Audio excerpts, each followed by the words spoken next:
Although it's hard to believe, there's been no Forza Motorsport game available to buy for close to 2 years, with the last title, 2017's Forza Motorsport 7, removed from the store as old content licenses expired.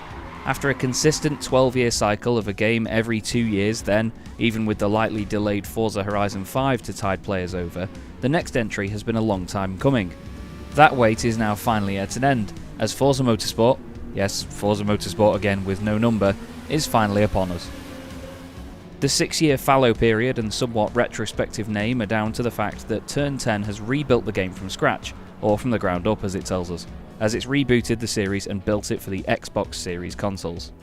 All of that marks it out as one of the most anticipated games in our community in recent memory, rivaled by only a certain franchise on a different console.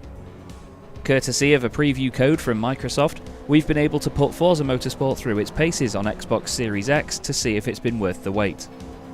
Forza Motorsport arrives Tuesday, October the 10th on Xbox Series, Xbox Game Pass, Xbox Cloud and PC via Windows and Steam.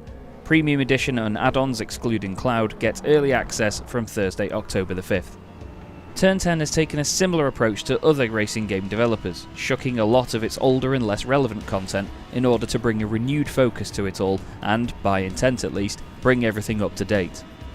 That means the car list is considerably smaller than other titles in the Forza series were at the end of their lives, but at 500 cars it's pretty much in the ballpark for other launch day lists. However, only about 20% of that list is all new, with the rest being a result of taking a marker pen to Forza Horizon 5's car list and redacting anything that's not designed for a racetrack or fast road use. Nobody should be too surprised by this heavily edited car list, as Turn 10 has been quite clear that Forza Motorsport is about racing cars around tracks, but it does mean a lot of the weird and fun stuff, and all the fast SUVs and off-roaders, are gone. For now at least. Generally speaking, Forza games of both flavours have been pretty good with delivering new content for free, sometimes requiring minimal in-game tasks as seen each week with Forza Horizon 5, and there are additional vehicles that will be available through the paid car pass, which is all new for this series, so not removed and sold back to you. So it's a number that should rise pretty quickly. Though, whether the laser focused on trackable cars persists is a question for later in the game's life, I suppose. However, the actual circuit content is a little lacking at launch. There are just the 20 track locations, with just 5 of them new to the series, and with only 48 different layouts, we have to say that Turn 10 isn't even making the most of what is there. With the exception of Virginia International Raceway, which has 5 alternate courses, you're limited to 1, 2 or 3 tracks at each location. That even includes the fictional tracks where, bizarrely, there's only some reverse direction alternative courses. Take the new circuit Hakone for example. The full course, such that it is, has 2 layouts, and while both share the same pit lane, only one, the shorter club layout, has a reverse direction version. That's also the case with Eagle Rock Speedway, Grand Oak and Maple Valley, which frankly is baffling. The tracks themselves aren't particularly engaging either. Maple Valley of course gets a pass here, but for much of the rest of it the tracks are either short or they're the Nürburgring Suzuka Grand Prix circuits. This must be the only circuit racing game released since 2006 not to include the Red Bull Ring. That said, they all do come with dynamic time of day and weather, so there is at least plenty of variety in the tracks that are there. Turn 10 has already committed to at least 3 more circuits in the next 6 months too, starting with Yas Marina, so the course list should bulk up in due course. Aside from the headline content numbers, there's really a lot to do in Forza Motorsport, although the real reboot is how some of it is approached. You will likely have already read about the shift in the single-player career from Forza Motorsport 7's Driver Cup to the Builders Cup, with a curious lack of apostrophe. That, in principle, shifts the focus from flitting from car to win money in races over to remaining in the same car and building it up to win car XP and money in races. In essence, each car levels up as you drive it, and even quicker if you drive it well. The more it levels, the more parts become available to you, although race cars and pre-tuned cars have some already available, and the more car XP you earn to buy those parts. It takes roughly 2 hours to level a car up to the maximum, which is 50, when all components become available to you, although you'll really have everything you need after a couple of races when you hit level 20. That means you're encouraged to keep the car as you go through a race series, upgrading it as you go. The quick upgrade feature, which buys the recommended parts for your car XP balance, is pretty neat, but it has to be said that the career mode is pretty restrictive and you'll not find yourself staying in the same car from series to series. because a lot of the time, you can't.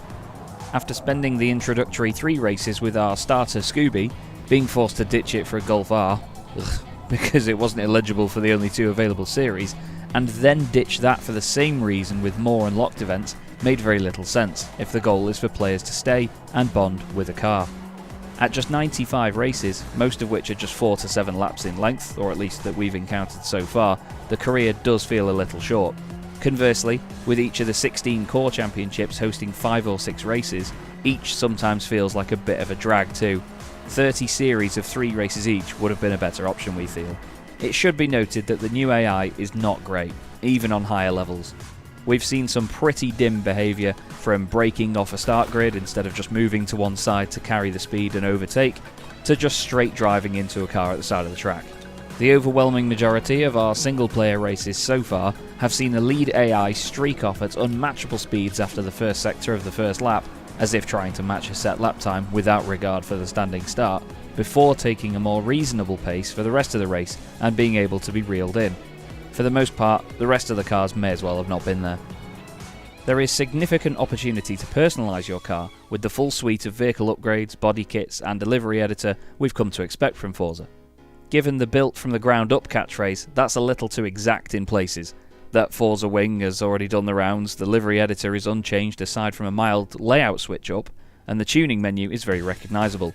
But it does allow for your hard work from many older games in both franchises to be imported into Forza Motorsport. Although, beware that your tunes will require you to reach the car level required to fit the parts first. Discovery may be harder though, as there's no creative hub at launch. There's one final item of particular note, the game's economy. With car parts now subject to car XP only, credits are almost an afterthought, and we've racked up 1 million of them, admittedly with the 2x boost with the VIP membership, but without even noticing.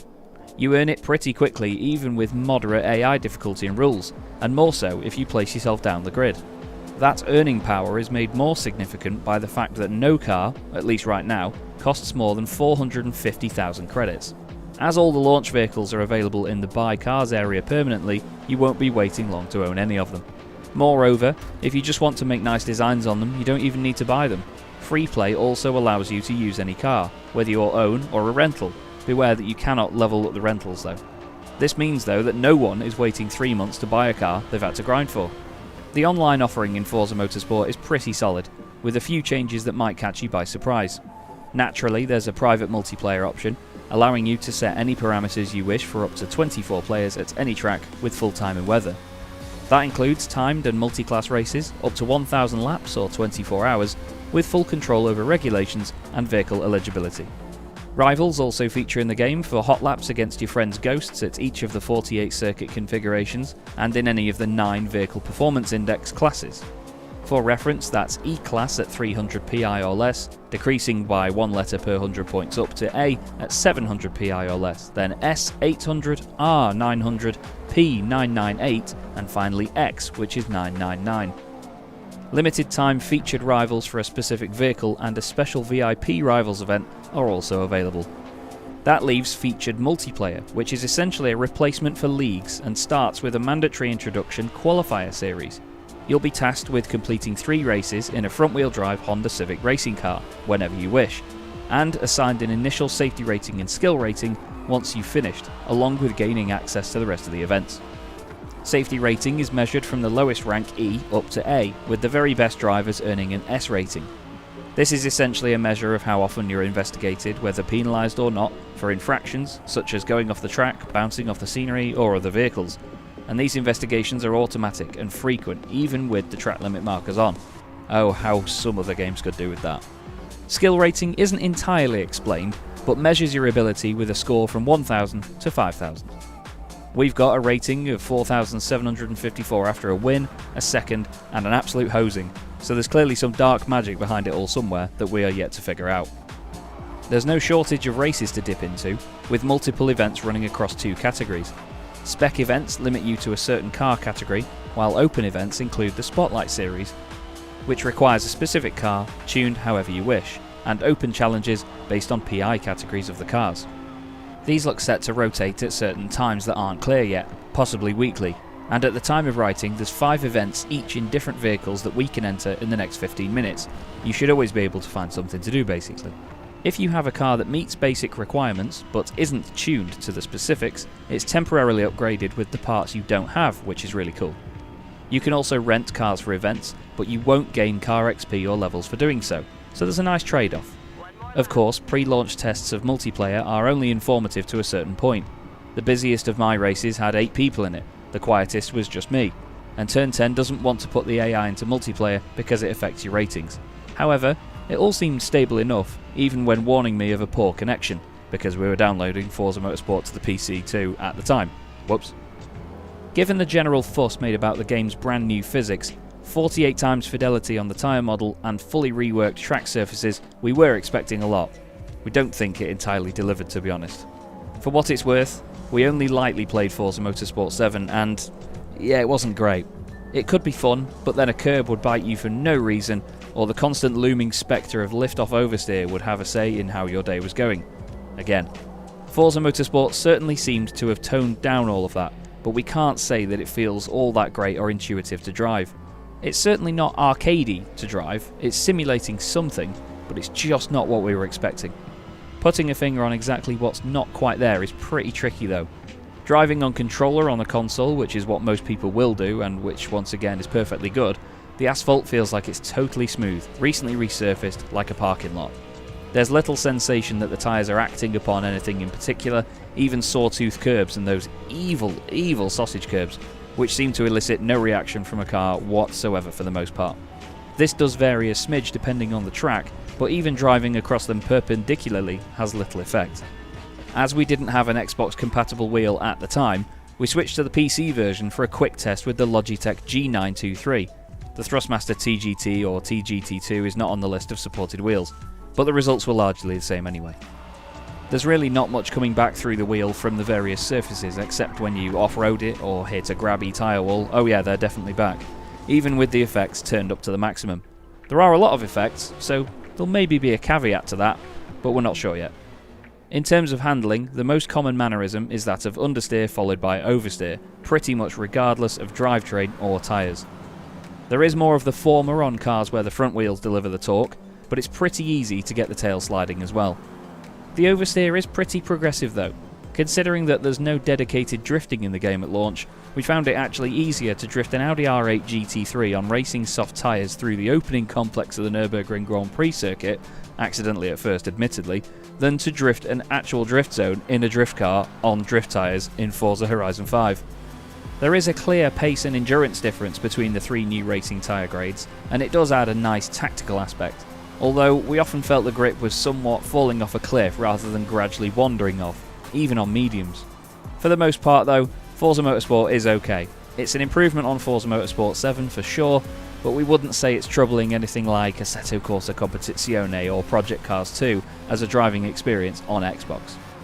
The graphics section has caused nightmares to score, because when Forza Motorsport gets it all right, it looks pretty great, a straight 5, but it's such an inconsistent experience. The cars span a spectrum from brand new to refreshed legacy models. What's important to note is that some of them carry over upgrade parts from previous numbered titles and the Horizon games. When you're in the midst of a race, these differences aren't always notable.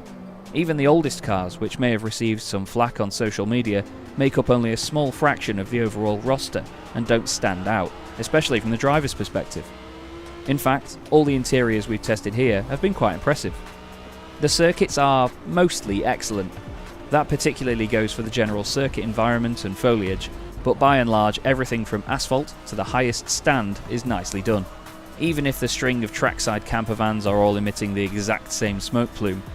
Some of the distance details are a mixed bag, including the sky, which is odd as Forza Horizon 5 pretty much nails it in that department. Draw distances are generally good, with not that much pop in.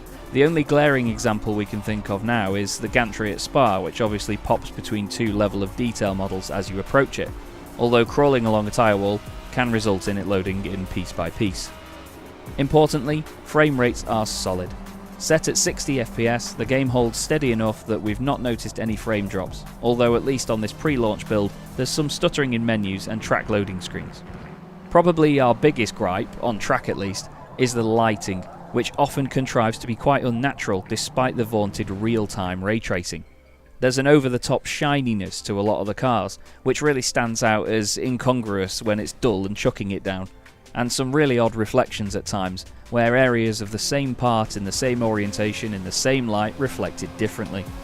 Car headlights can also cast some odd shadows at times too, as if the non-player headlights are just canned effects. Environmental shadows can also pop in and out. We noticed this first with the Ferris wheel at Suzuka before being spooked by a teleporting floodlight show at Barcelona's Turn 10, ironically. There's a good chance that's down to time progression, as if the game jumps between adjacent blocks of time rather than transitioning smoothly. However, it's outside the track environment that the game falls down graphically at most. We don't really know what's going on with the car models in menus, such as Buy Car and My Car and Post Race, but they look like they've been covered with a layer of shellac. Forza Motorsport remains at the standards of its predecessors here, although, again, we hope for more. Once again, the cars themselves all sound excellent, both inside and out, with just about every engine sound imaginable coming through loud and clear. That means you can listen to the chattering wastegates, brutal V10s, screaming rotaries, all you like. Although the track list has no real tunnels to try out the full breadth of spatial sound, the underpass at Suzuka suffices as a reasonable substitute, and it comes across well. AI cars, as well as making the right noises, are positionally audible too, which is nice. If there's any complaints, it's the sound mix. There is, if you turn down the engine sound, a wide range of environmental sounds too that you just can't hear in normal play, and it's kind of a shame. That covers things like the pattering of rain on your roof, gravel being flung up into the floor pan, and crowd sounds as well, all of which are just too quiet to pick up on at all. We'd imagine the circuit helicopters flying around also make a bit of a racket, but they may as well be Blue Thunder on the standard audio mix. There's also precious little by the way of music in the game, bar a couple of menu jingles that sound more like they belong in Starfield. Curated playlists are always a minefield, and while it's personally a non-event, it's something that some players will bemoan briefly before putting their own tunes on. We've not caught anything like the celebrity voiceovers of Forza Motorsport either. We very much wanted to love Forza Motorsport. The series has never really grabbed us so far, but we've quite enjoyed the last two Forza Horizon titles, so went in with a lot of optimism. The fact is, it's quite a good game, which looks pretty slick most of the time, sounds mostly nice, and has a decent and focused roster of cars, and the online modes look like they'll be a cracking time sink, especially if it remains stable after the influx of players over the next week. As it stands right now, the track list is on the small side, and the career mode really could do with more events with fewer races each time, but both are on Turn 10's radar to expand in future, starting very soon in the case of tracks. But ultimately, it's just the driving itself that doesn't convince us, and while it can look great, it's just too inconsistent in that regard as well. It gives the overall impression of being a really, really polished Grid Legends, just with a better chase cam. And we do like Grid Legends, but it's just not AAA potential system seller like Forza. Of course, where Forza Motorsport will shine, aside from the rolling monthly updates, is on Game Pass. While Microsoft has very recently rejigged that service and its pricing, the fact you don't have to spend $70 on it is great news. It's just a pity that it's not quite good enough to make us want to do so.